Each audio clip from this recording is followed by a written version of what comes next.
Dieu fit un pas dans l'espace. Il regarda autour de lui et il dit, « Je suis seul.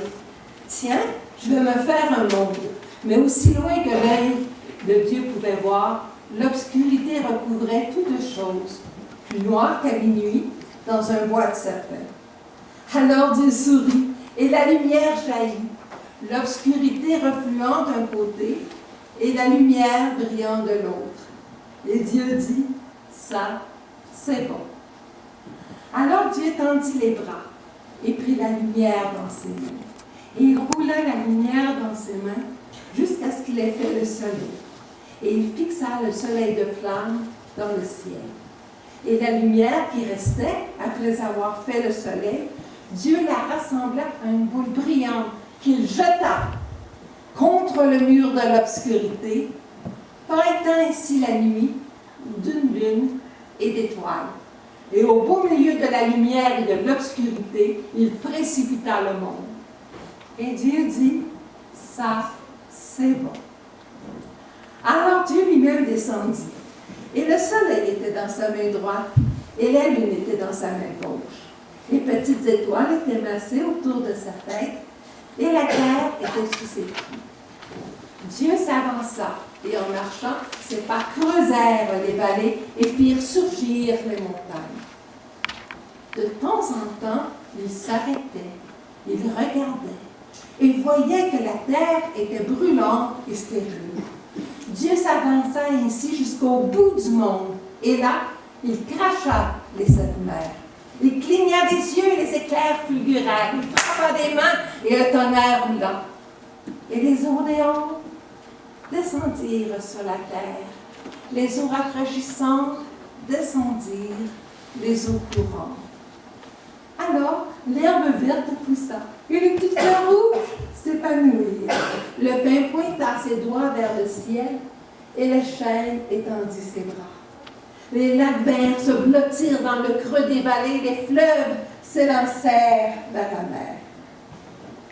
Et Dieu sourit encore, et l'arc-en-ciel apparut, et s'enroula autour de ses épaules.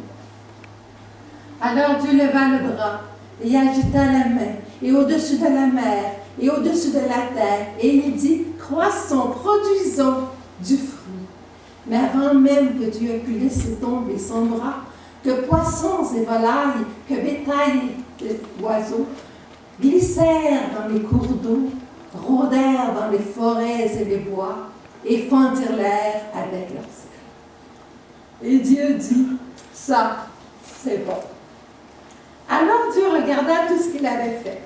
Il regarda le soleil, il regarda la lune, il regarda les petites étoiles, il regarda son monde avec toutes ces choses vivantes.